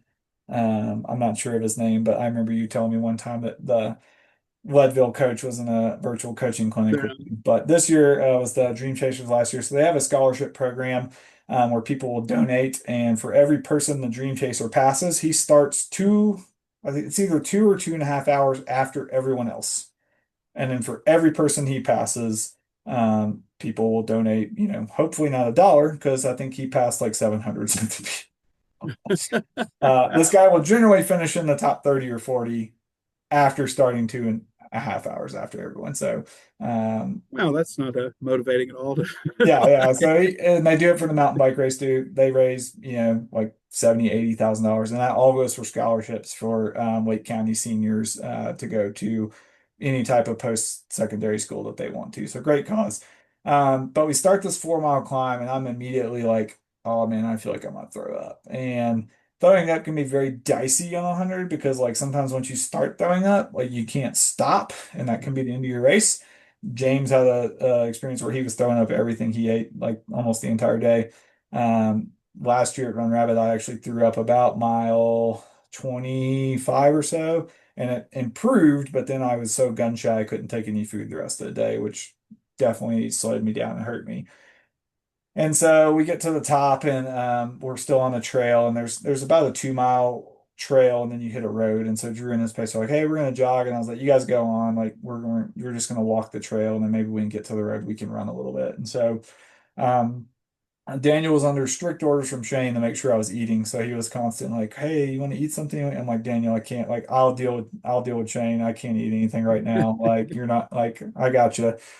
So we did run a little bit. Like I said, we had the kind of chafing thing. It was really funny because we got to half pipe in. I had moved up to 143 out of previously 162. At this point, we were going like about 16-minute pace. We're 18 hours and 40 minutes in at this point. So I guess that would be 10:40 at night. And so they've got a little tent and stuff. And so I'm like, "Hey, give me some ginger ale, give me some Coke. I'm gonna sit down real quick." And so he gets him some broth. He's like, "Hey, do you like want some broth?" I was like, I'll do some broth." And so he was telling me afterwards, he's like, I'm like, "Man, this is kind of nice. Like, I'm just getting to hang out by this fire and sit here." And he's like, "And you stood up, you're like, 'All right, let's go." And he's like, "Oh man," like he's like, "You sure? You sure you don't want some more broth?" Like he was like Don't get he was comfortable. getting comfortable. And so yeah, we set off from there, and we are making our way to Outward Bound, which is where I was going to pick up Shane as my pacer. And so he also did this really funny thing where I guess he asked for a childhood story about me, and then he spun it into like he had the same thing happen. So he was just like, "Yeah, man." He's like, "I really love bacon." He's like, "Actually, this one time I was on a trampoline and I got bounced off." And I was like, "You break your jaw?" And he's like, "Yeah." I was like, "Oh man, like I broke my jaw on a trampoline." He's like, "Are you serious?" I was like, "Yeah." I mean, it bounced off. I got bounced up and came down my brother's knee, but like, I was like, "Yeah." I was like, "Wait, like, did did your parents find out because you wouldn't eat bacon?" Because he had mentioned, he's like, "Yeah." I was like, "Oh my God, like that's how like And if this would have been a normal day, I probably would have been able to figure this out a lot quicker. But like, it's like 1 a.m. at this point, and I'm not in, I've been going 21 hours in this race, and so. Yeah, I like he finally felt bad and was like, "I'm just kidding, man. I didn't." And so that was kind of funny. That was, that's the beauty of the Pacers. They kind of make things interesting. And so we actually do this thing. It's a great idea that my buddy Justin had. We get light up bracelets. Very helpful at night for whenever you're coming in. So we could turn these on, they would flash, and then our team can see us coming in because otherwise everyone looks exactly the same coming in. Right. And so met up with them. My brother-in-law and sister-in-law were there with our dog. So I got to see my dog at that aid station. It was a little bit before 1 o'clock. I got 20 hours and 25 minutes, which would have been midnight. Yeah. And so I moved back down to 160th place there. We were going 16:05 pace. And so Daniel dropped me off. They had some stuff. They kind of threw some blankets on me, keep me warm. I think I put some pants on at that point because I was getting a little chilly. And then was gonna get paced by my wife. So I've been training her for the Pikes Peak Ascent. We actually also signed her up for a 50K in February. So she's been getting some amazing training. She's been doing some 20-mile runs. I mean, so there's this road we have here called Rampart Range Road. It's a dirt road. It actually runs about 50 miles total, but it climbs out of Garden of the Gods for about 12 miles or so. And I did this run there. Well, she did a 20-mile run on it. So she went up 10, came down 10 in like 4 hours. And she was like, "Oh, that's not very good." And I was like, "I did a 2 mile run on that one time." So I pulled up my 22-mile run one time, and it was like 15 minutes like slower. So she would have essentially done 21 miles in the same amount of time I did 22 miles on that. And so I was like, it's pretty good. And so she was originally going to pace me for about 6 miles, and she's like, "Can I pace you longer?" And I was like, "Yeah, that's fine. Like if there's this 10-mile stretch, you want to do that?" And she's like, "Yeah." And so that was really special. She's been there for a ton. She's there for all of these races. I say a Right. ton, and typically just my crew. But this time she got to pace me, and so it was funny because she's like, the others I can be like, no, I'm not eating, and they'll kind of leave me alone, and she's like, nope. And so we had some Nerds gummy clusters. And so she's just literally like shoving these in my mouth as we're like walking down the road, like, nope, take this, nope, take this. And so I was able to kind of keep those down. And then we're going up Power Line, which again, this is a pretty steep climb, about 80 miles in, and should just be like 100 yards ahead of me, trying to kind of motivate me to follow her. And I'm just plugging along with my trekking poles. And so she'd kind of turn around, oh, you're doing so great. And I'd catch her. And so we kept going up. And so we hit, so there's an unofficial aid station on this course called Space Camp. And so it's not an actual aid station, it's kind of run just by some locals. And so I already knew about it, which was good. But like all of a sudden, there's just glow sticks along the trail. And then there's just this like strobe light extravaganza ahead of me. And then I'm just like, oh, music's blaring. And so at this aid station, they have alcohol. I did not take any. Like we kind of joked that like maybe we would, but I was like, my stomach is tore up. If I like try to drink some Fireball or something, I'm gonna die. Uh, and I've heard in the past they've handed out harder drugs to people, and they were told to calm down a little bit because I think they were giving out like acid or something at one point. That might just be anecdotal, but Space camp was becoming space camp. yeah, yeah, 100%. It was very funny. They had a bunch of chairs sitting around the fire, and so I was like, "Hey, can I go over there and sit down?" They're like, "Yeah, there's a log," and I was like, I can't sit in one of these chairs." And I was like, "Well, I guess it is an unofficial aid station, so that's those people's chairs." But so we got a little bit there and continued on. So we were making our way into May Queen, which is the last aid station, about a half marathon for May Queen. So we got there, it was still dark. May Queen is one they won't let people go to in the morning just because it's so close that it wouldn't, there's no point in letting people go to it. And even then, Alan and Dave and were driving Justin in, and they were like stuck in traffic a mile away. And so Justin had to hop out of the car and like run down to the aid station so he didn't miss us. And then Alan and Dave like carried a chair and all this stuff down for me. And I got there and I was like, I'm going to the bathroom. And then me and Justin are leaving. Like, we're almost done. We're getting out of here. And they're like, oh, we got all this stuff here. I'm like, nope, like we're heading out. Like, we're not changing fast. We're just going. And so we did that. I took off my track pants because I was getting warm and some of my layers. And so May Queen, that was my worst spot. I was 189th out of 389. So a lot of people had dropped out at this point. We were down to less than 400. And that was at 24 hours and 42 minutes. So we were at about 4:42 in the morning. I'd been going for over a day at this point, and knew I just had 13 miles left. One of the difficult things about ultras is like you're sitting there and you're like, man, on a good day, I could be done with this race in like 2 hours. And this is probably about to take me 4 hours.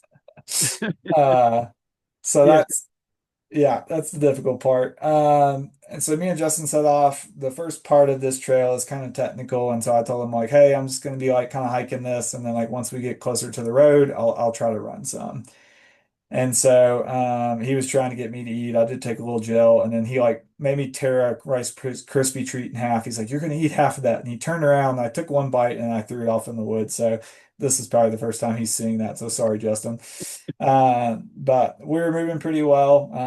And then he kind of started getting me to jog a little bit. So I'd jog for 15, 20 seconds and then walk and then kind of pick it up. And so we finally got around the lake, dropped down the steep hill. And so then we're on the road. And so at that point, it's like 5 miles left. The only downside of this was I didn't have sunglasses and we're staring like right into the sun as it's coming up over the trees. So I just had my head down. This is where it got really interesting. So my watch is a Coros, and it typically has about 36-hour battery life in GPS mode. We hit May Queen and I had about 19% left. And so I was like, okay, that should be fine.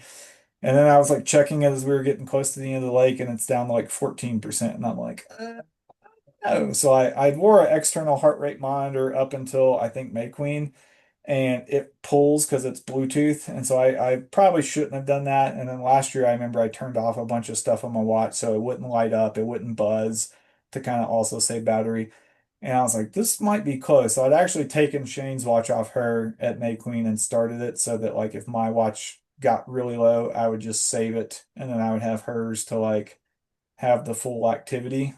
But I didn't want to do that. But I also wasn't going to let my watch die and lose the activity, which Right. sometimes happens. If it's not on Strava, it didn't happen. Yeah, Okay. I would have You probably cannot died. lose that I material. would have died. And so Justin's like, we're sitting there and I'm trying to kind of do mental math, which is really fun when you're 24 hours into a race.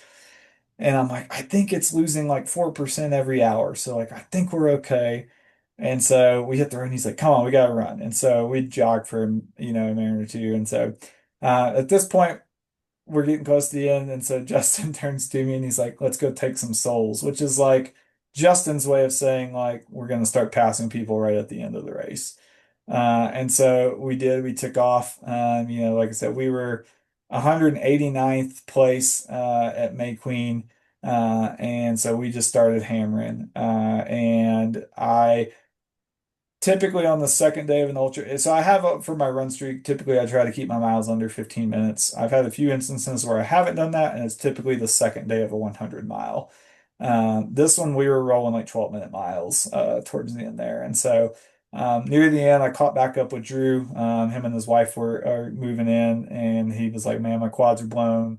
He's like, you look like you've come back alive. And I was like, my corpse is being reanimated. That might be like the extent of it. I was like, but I got to get in before this watch dies. And so we're on kind of the final stretch along uphill on the dirt road, and we're passing a bunch of people, and we'll run for a minute, walk for a minute, and then I can see the high school. And when you see the high school, you're like a mile out, like once you get there. And so I'm like, oh, Justin, like we're almost there. Watches on like 9%. We've got this, man. So we get out, we hit the road. Alan and Dave are waiting there, so they come running up. So at Leadville, you can technically have a mule, which means like you don't even have to carry your pack. Someone else can carry your stuff for you. Some races don't allow that. You have to carry your own stuff, and you can have a pacer. So at that point, I did take off my pack and give it to Alan because I was like, I'm just going to run in, like, here's my poles, whatever. Like, I'm coming in. Actually, we'd put my poles up earlier when we hit the road. And so, the kick to finish was an aid, not an aid station, but a thing. And so we went across that at 28:01. So that's about a mile from the finish line. You have this short little uphill. And so we hiked that. And I was like, when we hit this truck, like, we're going to go, guys. And they're like, all right. And so we hit the truck and I started running. We crest the hill and you can see the finish line. You have to go down a hill and then it's an uphill finish because Of you haven't course. done enough. Yeah. And so I told them, I was like, typically on these, I like to like have some space between me and the people in front of me, because I've just done 100 miles. I kind of want my moment. Like I don't want to like come in the same time as someone else. I was like, also Travis is filming. It'll be a lot easier if we don't have a ton of people in front of us. And so they're like, all right. And so we have a good gap. And so I start rolling and I'm like, we're going to pass these people. And so we just go flying by and we pass them. Daniel joins us with the GoPro. We're running there like, dude, you're running like 8-minute pace right now. And I'm just like, I feel good, and we pass away. She's like, you look great. And I'm like, thanks. I feel like crap. And so they all laughed. And so there's another group in front of us, and I'm kind of like, and I'm like, nah, we're gonna pass them. So we fly by them. There's another group in front of us. We start the uphill, and I'm like, all right, let's just kind of settle down. And then like they kind of stop, and they're having family come out to meet them to go in with them because Leadville will let you finish with however many people you Right. want. And I was like, no, let's go around them too. So we go around this next group. So there's two guys and they're halfway between us and the finish line, and it's maybe 200 meters left. And I'm like, okay, like we should probably just sit still. And we get another 10, 20 meters, and I'm just like, nah, we're passing these guys too. And so there's a video, I have it on TikTok, I need to upload to Instagram, but it's those guys hit the red carpet, and then I just come flying around them and cross like right in front of them. And I'm like, I'm sure people are like, why'd you cut these people off at the end? And I'm like, well, it is still a race. But we went from 189th to 161 over the course of probably the last 5 miles or so. So I ended up passing about 28 people over the last 13 miles. Most of that was in the last 5 miles of the race. Finished in 28 hours and 8 minutes, which is an hour and 50 minute, or no, about 2 hour and 20-minute PR for me from the previous run. 383 people was the final tally that finished the race. That's amazing. Again, like I said, over half the people don't wind up finishing Leadville.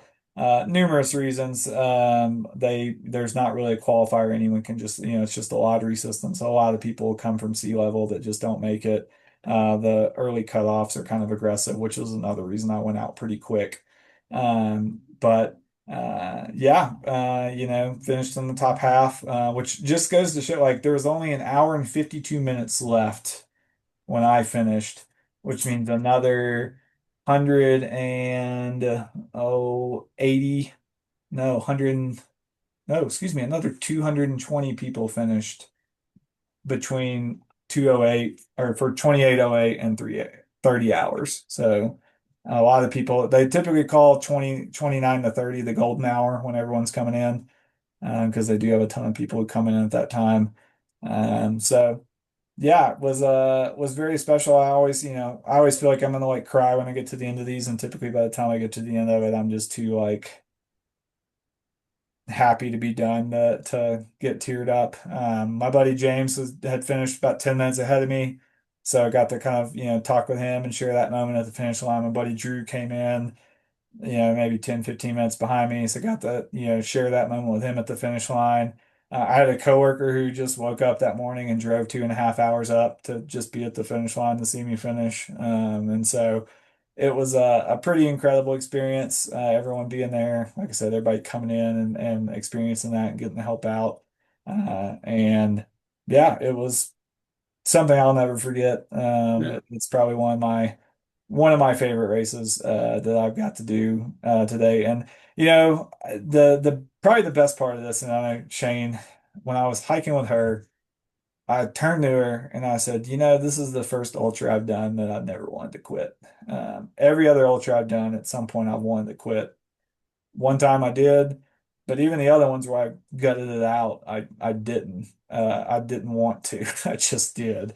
But this one, it was like things got tough a couple of times, but like there was never any question in my mind that I was gonna finish it. It was just always like, well, it sucks right now, but we'll keep moving and we'll get it. So I think some of that was just the nature of the course, the race. That's something that I've wanted to do for so long. But I think some of that's just being able to have that mindset and be able to grow into it from doing these. Kind of been able to figure out you're able to do this even if you don't think you are. Just keep moving forward, and you'll get it. And that's cliche, but it's a lot like life. Right. But like I mean, you talked to me after the race over the next couple of days while you were processing it, and you've told the stories today about about 3 or 4 different times where you almost got teary eyed and stuff. And I was working out with another friend of ours when you told me like just flat out like this was the first time that I didn't want to quit during that race.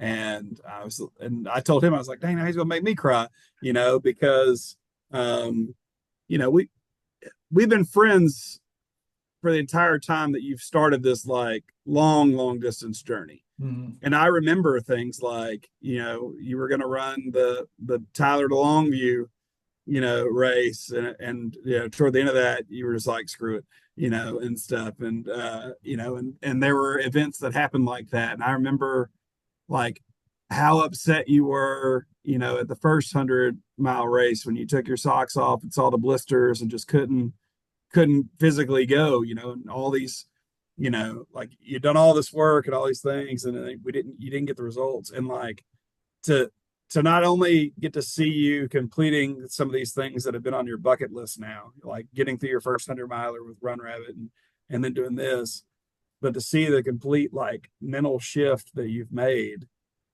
like there you still have one really huge ultra goal. And I think all of this is preparing you so that when you get to UTMB, like one, you get to enjoy it, like you said, at the top of the mountain, you get to look at the view and appreciate it.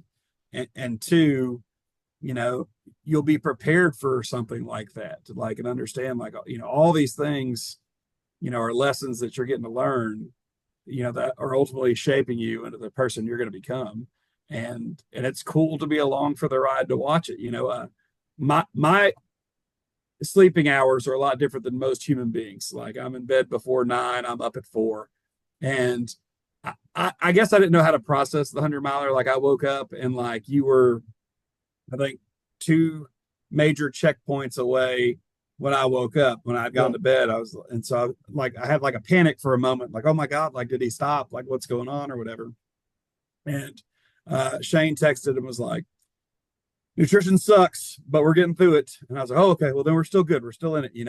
And then, you start hitting checkpoints again. And then I look and I'm like, kick to the finish is a sadistic name for like the last phase of this 100 mile. Because, you're reading them and yeah, it's they're just simple Twin Lakes, and stuff like that. Just simple little names. And all of a sudden it's like kick to the finish.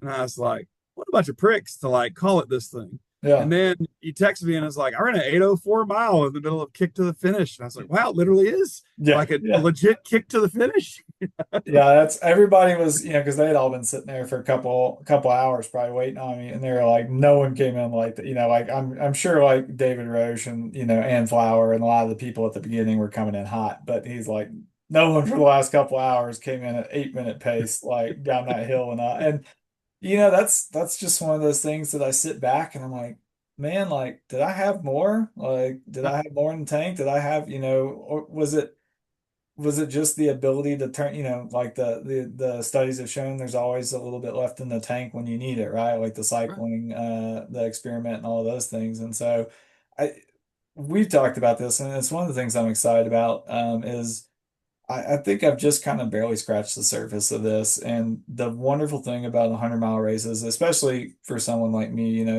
I'm not going out and running 15 hours on this course, and I never will, but I still have so much room for improvement. And I think that even as I still probably have 20 years of this. I know people who are in their 50s and 60s going out there and crushing these races still. I easily have 15 or 20 years of ability to go out and improve on this before I probably start really kind of hitting the decline. And that's exciting because I don't think I have it figured out yet. I still am trying to kind of understand like, all right, how much am I able to push? And I did a better job this time than I did the time before, and I did a better job that time than I did. And it's similar trajectory that I've had with the marathon. I started out and ran 3:56 and then 3:21 and then 3:03 and then 2:59, and I still think I have a little bit of room to grow there. And here, I mean, I still think I have the same and even more because I think the marathon, I'm about to kind of hit a point where like my speed will be a limiting factor, and my speed's never going to be a limiting factor in this. Right. And my endurance can only just continue to grow, and I'll continue figuring out things like the nutrition, like that's it's funny because I know like you ban your runners from drinking Coca-Cola during or any soft drinks really during the season because it's just not healthy and things like that. And 100% agree. And it's something we routinely don't really keep in the house. But my buddy Justin, he got me hooked on this thing. Well, we'll buy the little 7 ounce mini Cokes and we'll put them in the pack and then get to the top of a climb and crack it and drink the mini Cokes. And they have Cokes at these aid station, and it's caffeine. It's a great source of carbs. It's a great source of sugar. It's a great source of calories. And so the last half of the race, like that was most of what was fueling me was just drinking Coca-Cola and some ginger ale at these aid stations, to get some liquid cal because that worked. And it was like, well, if this works, I still got to have some calories, and I'll do this, and this will be what gets us across the line. So Well, you hit a spot at one point where I was just blown away, and I took a picture and I put it on Instagram and Facebook, and I was just like, this is the power of the human spirit, and I think what people really, really need to understand is I read something earlier this summer that was about the idea of like chosen suffering,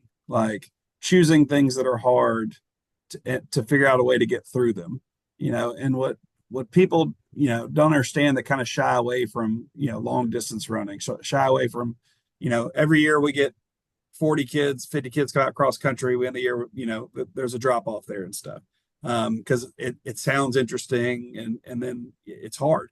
712 people started that race, and then half of them abandoned it and stuff. What people need to understand is like choosing your own version of suffering and teaching your body how to deal with that is going to make you stronger for like the unchosen suffering that happens. yeah. Like there's a lot of pain that goes into that race that you're choosing to deal with. I think it's prepping you sometimes for some of the pains that popped up that you weren't expecting.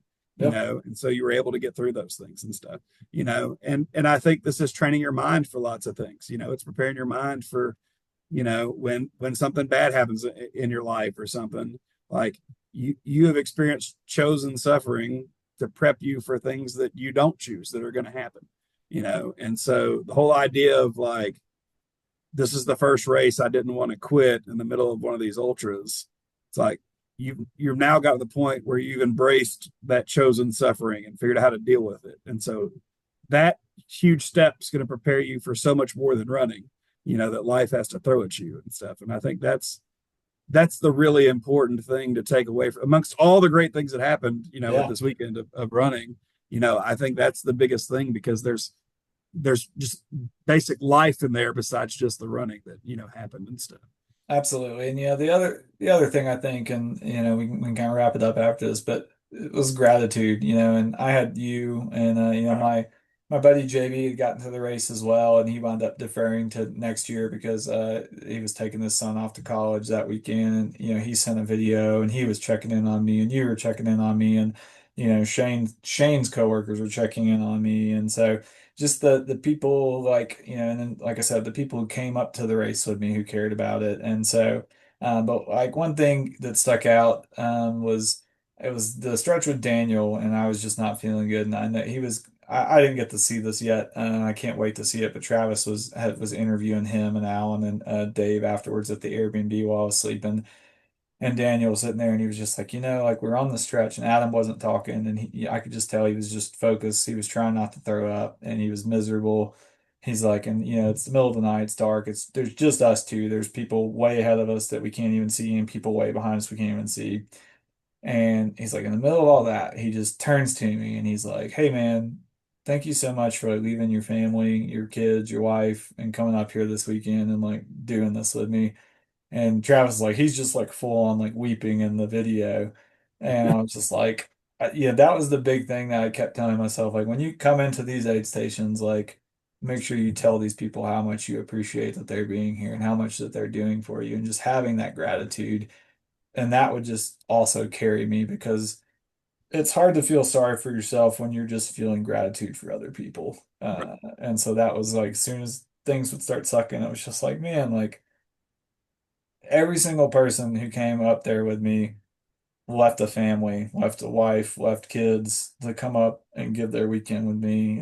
My wife has done this so many times, how many other things that she could be doing instead of, sitting in the woods for 4 hours waiting to hand me a couple of bottles so I can keep running. And that's just special, just like knowing that like you have that community that cares about you in that way. And so I think gratitude was the other part of it, was just like being so thankful for that I have the ability to do this, that I've been able to put in the work to do this, but that I also have the people that care about me enough that want to be a part of it along with me. Well, I'm not sure if people are used to how emotional we've been today with this conversation. So before you do our typical wrap up, just so that people know it's me and you, I will end this with my favorite text message I received from you post race, which came on Monday when you told me, "This is the first time that I can fart without feeling like I'm going to poop myself." That's And I that's thought, the side of ultras that people don't hear about too often, is the chafing and the bodily functions and all of that stuff. There's a a lot of changes going on in that body in that 100 miles. There's a picture last year of David Roshi finished, and he was wearing these green shorts, and there's a red blood stain in a very interesting spot on those shorts from chafing. And luckily, I've not dealt with that. But Should yes, have worn your brown pants kind of that's moments. right, absolutely.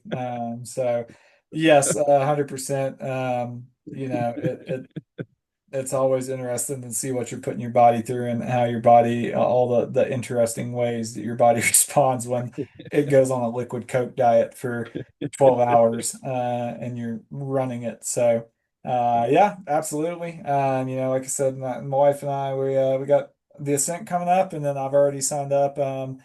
I have to do a Western States qualifier every year. So the Leadville was my Western States qualifier for this year. Went ahead and signed up for the Black Canyon 100K, which is in Arizona on Valentine's Day.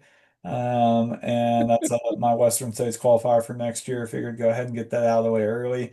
But that's always a very fast course. And so I'm You catch thinking, some more souls, that could be like the Valentine's Day massacre all that's over right. again. That's right. And like I said, my wife signed up for the 50K the next day. So I think I'm more excited about being able to crew her for the first time ever. So I can't wait to be standing in the middle of the woods and yelling for her to come in and swapping bottles and stuff for her. So I think that's going to be something special. But yeah, getting ready to start picking up training for it before too much longer. And I think we're gonna shoot for like a sub 10 hour 100K there, which would be about 10-minute pace, So I'm talking which would about. be a huge record for me, but something I think is 100% my wheelhouse. So So, awesome. So, well, Rabo's going on vacation, a well-deserved vacation coming up. He's still going to run every day because absolutely, he's him. But we'll be taking a hiatus for a little part of the time we've got coming up. Parkway starts racing. Some of the Lexi Track Club kids start racing. So it's going to be a little bit busy for a little while, but we'll have an exciting time to recap things once everybody merges back together. absolutely. So Raybo, let's do our typical send off here, and then, dude, go enjoy a much deserved vacation. Thank you. Well, thank you guys so much. Be sure to check us out at thelegacytrackclub.com for all of your coaching needs. We have pre-made plans as well as custom plans that we can develop for you.